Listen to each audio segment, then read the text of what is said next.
17 miles south of San Simeon.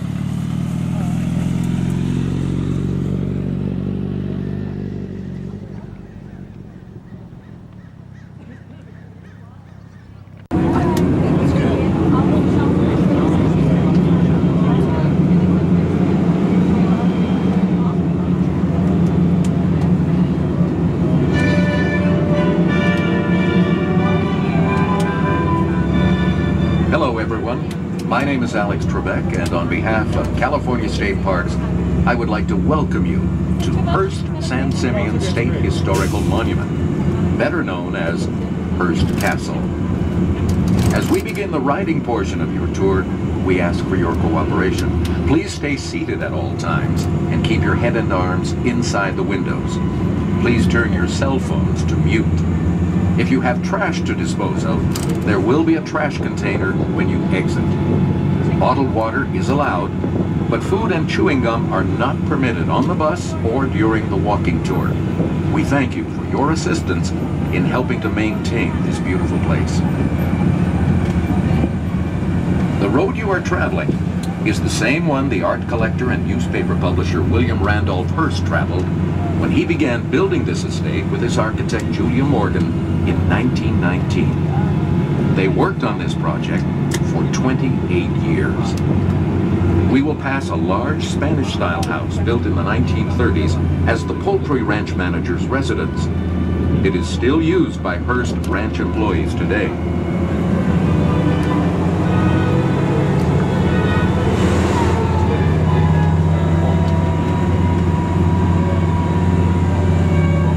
All his life, William Randolph Hearst referred to this place as the Ranch at San Simeon, even though in later years he gave it a more formal name, La Cuesta Encantada, the Enchanted Hill.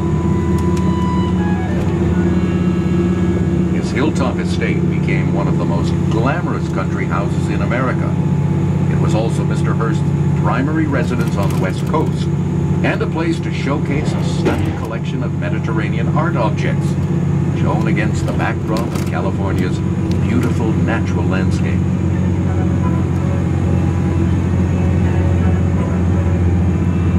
Hundreds of glamorous guests traveled this same road to visit the castle in the 1920s and 30s. But imagine Mr. Hearst first as young Willie, a boy following his father along the winding bridle path that would become this road, climbing on horseback 1,600 feet, 488 meters, to a hilltop that was often sunny when the fog shrouded the coast during the summertime. Later in life, Mr. Hearst said that the road was so steep and the way so rocky that he only managed by hanging on to the tail of my pony. George Hearst knew California's landscape well, having traveled west as a miner from Missouri in the 1850s looking for gold. The geology that caused these steep hills to rise from the ocean floor millions of years ago was the same factor that brought precious minerals like gold, silver, and copper closer to the Earth's surface, allowing them to wash down the high mountain creeks of the West. Though thousands came west looking for easy riches during the gold rush, few succeeded. George Hearst was a skilled miner and geologist, and became one of America's richest men with investments in Comstock silver, Anaconda copper, and Homestake gold mines. But he never mined in this region. George Hearst bought the land at San Simeon in 1865 as a cattle and horse ranch. He had married Phoebe Apperson Hearst in 1862, and their only child Willie was born in 1863. All three Hearsts grew to love this ranch, and they added to it until it eventually totaled over 250,000 acres, or more than 100,000 square hectares. You You will also see open-fronted shelters made of logs that were built for animals in Mr. Hearst's zoo. His love of animals drove him to create the largest private zoo in America, filled with exotic animals from all over the world. You may see herds of tawny animals that resemble mountain goats. They are known as audads and are descendants from Mr. Hearst's original herd, still roaming these hills and mingling with the cattle. Originally, this land was home to Native Americans of the Chumash and Salinan peoples, who lived there for over 9,000 years. It was claimed by Spain after 1769, and then settled by Californio cattle ranchers during a brief period of Mexican ownership. California joined the United States in 1850, soon after gold was discovered. George Hearst bought 3 ranchos and continued to run cattle on the hilly expanses above the Pacific. And 150 years later, this is still a family cattle ranch. The Hearst Corporation runs over 2,000 head of grass-fed beef on these hills today, largely black and red Angus. The cattle graze much as they always have, and depending on the season, you may see them along the hillsides.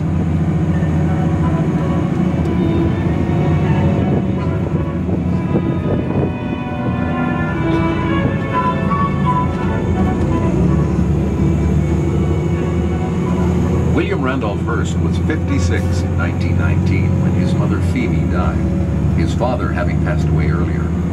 William inherited this land he had loved nearly all his life, and immediately hired a talented and singular architect, Julia Morgan, whose firm was located in San Francisco. Hearst was overheard walking into Miss Morgan's office and announcing he was tired of camping in tents. "I'm getting a little old for that. I'm thinking of building a little something." Well, his little something became this estate of more than 165 rooms, and he chose to build it on the hill which had served as his family's original campsite. Julia Morgan's first challenges were to make a road from the old bridle path, and also to bring water from the natural springs that were located on a mountain almost 6 miles east of this hilltop. To this day, water provided to the estate comes from the same 1.5 million gallon reservoir built by Miss Morgan and Mr. Hearst in the 1930s. Some of it is stored in tanks atop the castle's bell towers. You may also glimpse a 16 million gallon reservoir recently built by the Hearst Corporation to provide water for the current family ranch operation. The Mediterranean climate of this region brings hot, dry summers and cool, wet winters, a perfect setting for the native oak trees known as coastal live oaks, or Quercus agrifolia. These are the large trees we pass, which have spreading low branches, small dark green leaves, and rough brown bark. Mr. Hearst and Miss Morgan designed the road to wind around the trees, some of which are more than 300 years old.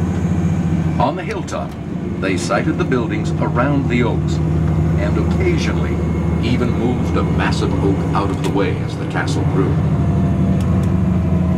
You'll notice the hillsides are also covered with grasses. With the winter rains, these grasses turn a rich green. In the summer and fall, they change color to a golden brown. Mr. Hearst filled these pastures with his exotic zoo animals.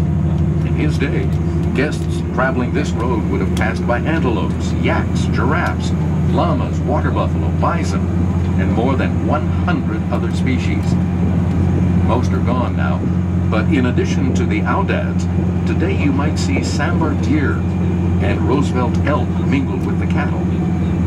Keep watching, and you may also glimpse some animals native to the area, including deer, foxes, and coyotes, as well as the large black birds that soar through the skies, known as turkey vultures. The views of the coastline can be quite spectacular on clear days. So too are the views of the twin-towered structure Hearst and Julia Morgan called Casa Grande, which means big house in Spanish, now commonly referred to as the castle. The road was designed so the castle would appear and disappear as you climb higher.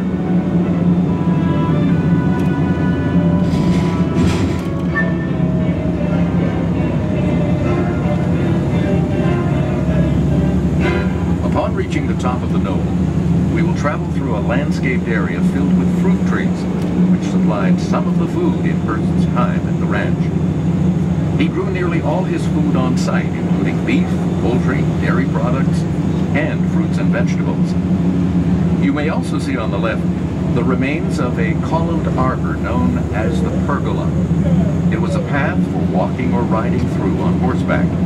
Its columns were planted with fruit trees, apples, quince, plums, cherries, peaches, and apricots, among others, and it was canopied with grapes. At over a mile in length, it was laughingly referred to by Julia Morgan as the longest pergola in captivity.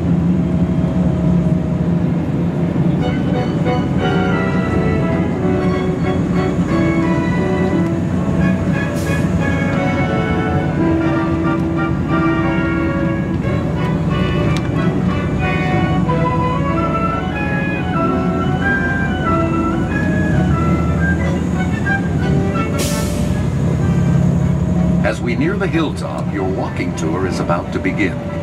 We ask for your help again in preserving this remarkable estate. While on tour, please touch only the handrails of concrete and black iron, and avoid touching or leaning against any other objects. When inside the buildings, please remain on the tour carpeting. Flash photography is allowed outdoors only. Please turn off your flash when you go inside the buildings. Your tour will take a one-way route over the hilltop without doubling back, so be sure to take your photographs when you see them. Photography for personal use is very much encouraged, but written permission must be obtained for publication. Please turn off your cell phones or put them on mute. Bottled water is allowed, but no other food or drink.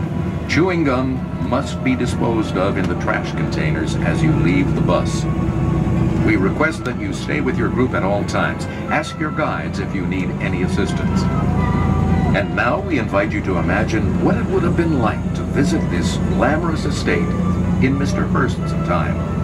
For him, it was always the enchanted hill. Get ready for your enchantment to begin.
On the way up here. So the road was the first hired the first light in 1924. The main house, La Casa Grande, was started in 1922. What is 오른쪽에 타일은 교체하고 있어요.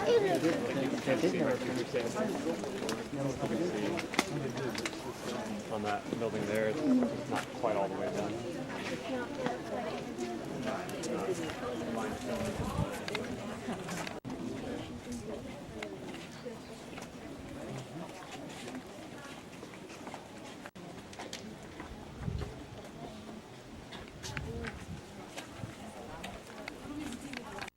한번 같이 들어갈래요?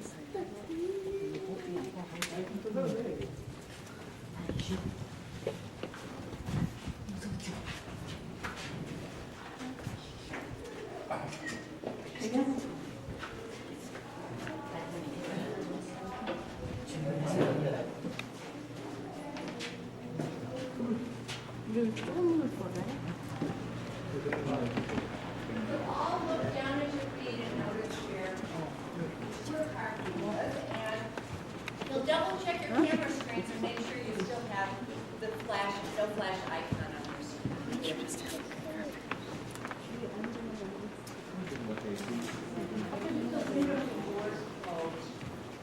When either there's high humidity outside or low humidity, because the wood furniture, they all need to know that science fiction. When people first came into this room, they didn't necessarily church seats from Italy that are 400- and 500-year-old Italian choir stall lines in underground cables. So when you came up on the bus, you may have seen zebras today, but nobody saw power lines coming up. Did you? Yeah, I saw them coming into work this morning, and they're usually along Highway 1 if they're out and about between the motel district in San Simeon further south. 26 guests upstairs. You probably would have come to the doorway right here, which went out to the elevator. There's 2 elevators here. A young man had his hand up over here. Am I right? How much is it? I've never seen it. I mean, this is the state. I have no dollars. That was the bill for rebuilding the outdoor pool 3 times, putting old tile and then indoor pool.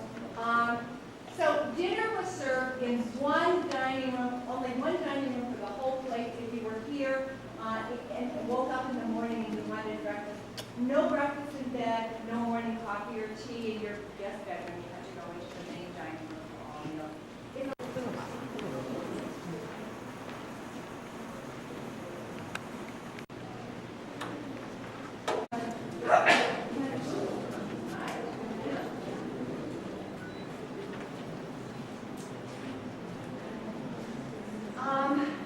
William Randolph Hearst liked to sit in the center, and we think that more important guests were seated closer to the center.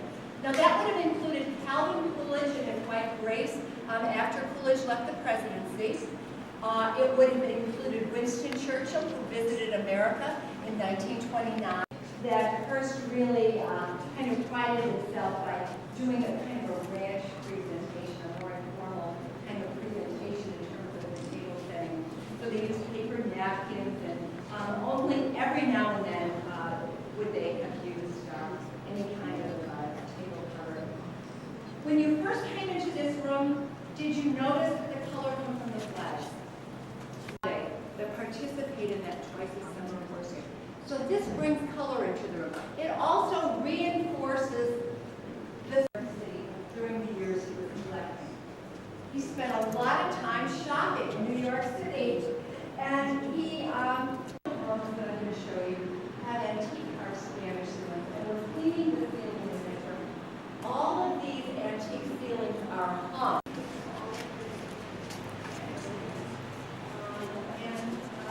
Altogether, it's going to be a 10-year project, so there's about another 7 years to go before this ceiling is completed. We don't work on it during the summer because the ceiling conservators work on it scaffold and, at the ceiling level, so it's pretty hot work in the summer. But you can see these rooms that we're in, which are the older rooms on Casa Grande, which is with the theater wing, which was a little bit later construction.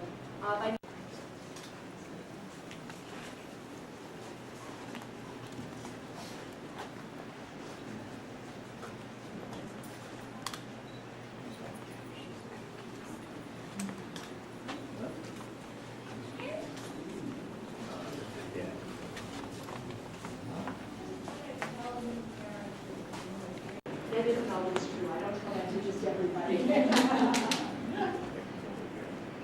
So the focal point in this room, the billiard table at the far end, the pool table closer to where I'm standing.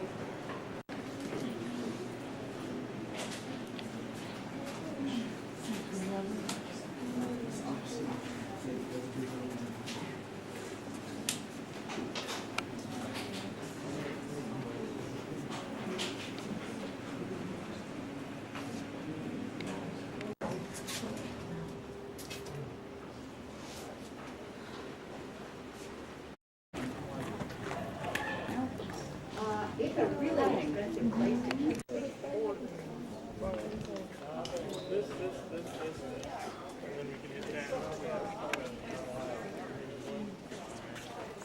don't like Hearst.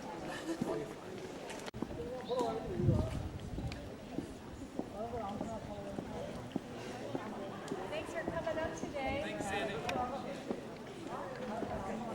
Mining, which he did, silver, gold, and copper. He also bought up ranch land. So he took his young son, he bought the land, the first tract of land in 1865 when William Randolph Hearst was just 2 years old. So he would take his young son hiking, camping, fishing these rolling hills.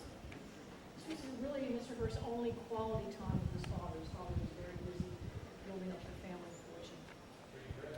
Mr. Hearst became a very powerful media mogul, starting with the San Francisco. He was inspired by his mother, Phoebe, to start collecting. She took him on 2 grand European tours. Yeah. How camellias they have? They don't look like that. I know.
She jumped in.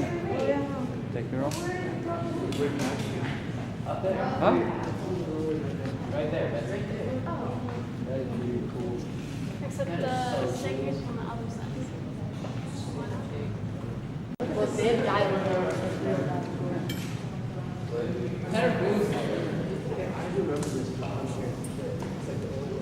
Yeah,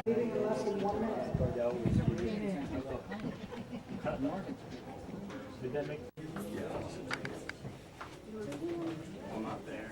It's got the wheel and my knees in it.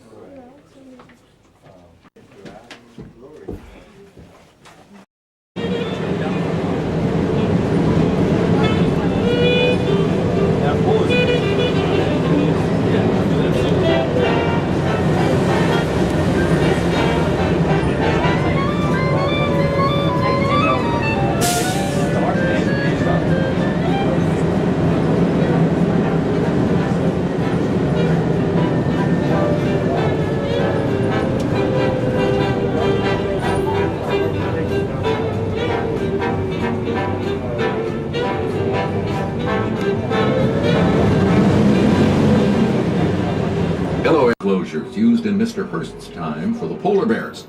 They were given ice on warm days and used their pool to swim in and keep cool. These animal pens were modeled after those in German zoos and were very advanced for their time. In the late 1930s, when Mr. Hearst began to experience financial difficulties, many of his zoo animals were donated to California zoos, including in San Diego and San Francisco. The unspoiled coastline in both directions when you reach Highway 1. Walk out on the pier and imagine the area as a former whaling station and a